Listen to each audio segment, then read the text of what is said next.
नमस्कार. छायाज रेसिपीजमध्ये आज आपण नेहमीचेच पोहे आणि रवा यापासून हलकी फुलकी नाश्त्याची रेसिपी बनवणार आहोत, जी लहान मोठे सगळ्यांना नक्कीच आवडेल. चला तर बनवायला सुरुवात करूया. सुरुवातीला इथे मी एका बाउलमध्ये 1.5 कप पोहे घेते. जाड किंवा पातळ कोणतेही पोहे तुम्ही इथे घेऊ शकता. 1 कप आणि हा अर्धा कप. इथे मी कपाने हे पोहे मोजून घेतलेत. तुम्ही एखादी घरातली वाटी सेट करा आणि तिने इथे 1.5 वाटी पोहे मोजून घ्या. आता या पोह्यांमध्ये पाणी घालायचं आहे आणि पोहे स्वच्छ धुवून घ्यायचे आहेत. तर इथे 2 वेळा पोहे स्वच्छ धुतल्यानंतर मी चाळणीमध्ये काढून घेतलेत. असेच हे बाजूला ठेवून देऊया, म्हणजे अगदी सॉफ्ट होतील आणि त्यातलं पाणीसुद्धा निघून जाईल. तर आता हे 5 मिनिटांनंतर पोहे अगदी सॉफ्ट झालेत. आता हे पोहे आपल्याला मिक्सरच्या भांड्यामध्ये काढून घ्यायचे आहेत. तर इथे मी सगळे पोहे मिक्सरच्या भांड्यामध्ये काढून घेतलेत. आता यामध्ये अर्धा कप दही घालायचं आहे. थोडंसं कमी आंबट असलेलं दही इथे घ्यायचं आहे. यानंतर यामध्ये पाणी घालायचं आहे. तर त्याच कपाने इथे मी अर्धा कप इतकं पाणी घातलं. आता हे वाटून घेऊया.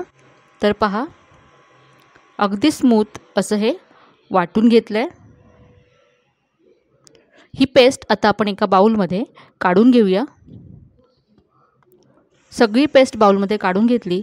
आता यामध्ये रवा घालायचा आहे. तर इथे मी 1 कप रवा घेतला आहे. इथे सुद्धा जाड किंवा बारीक कोणताही रवा तुम्ही घेऊ शकता. आता हे सगळं एकजीव करून घ्यायचं आहे. रवा आणि पोहे सगळं छान मिक्स करायचं आहे आणि नंतर यामध्ये आपण पाणी घालूया.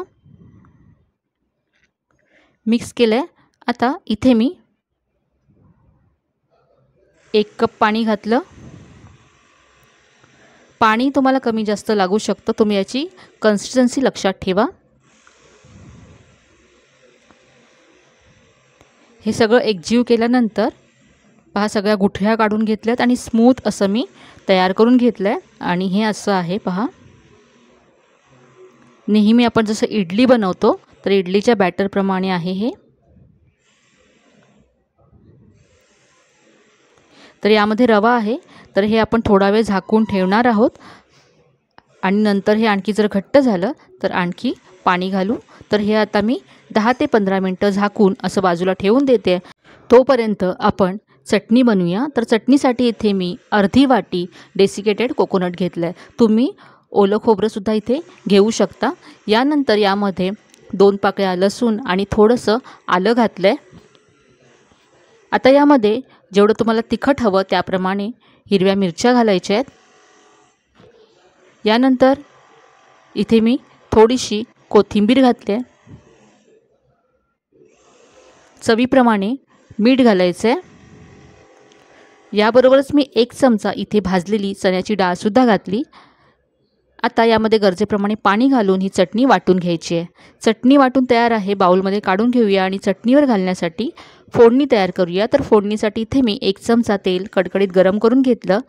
तेल गरम झाल्यानंतर यामध्ये मोहरी घालायची आहे आणि थोडासा कढीपत्ता घातला आहे.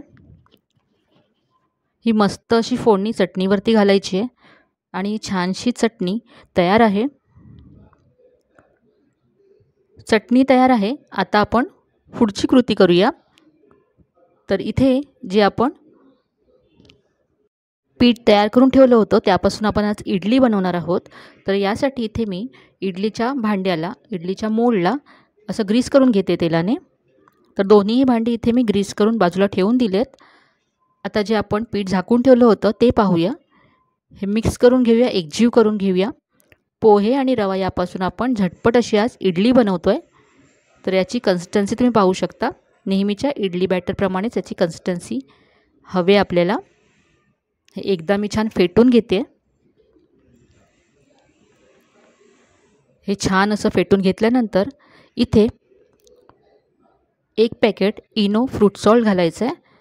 हे 1 TSP इतकं आहे. 1 चमचा आहे. यावरती थोडंसं पाणी घालायचं आहे आणि सगळं पुन्हा एकदा एकत्र करून घ्यायचं आहे.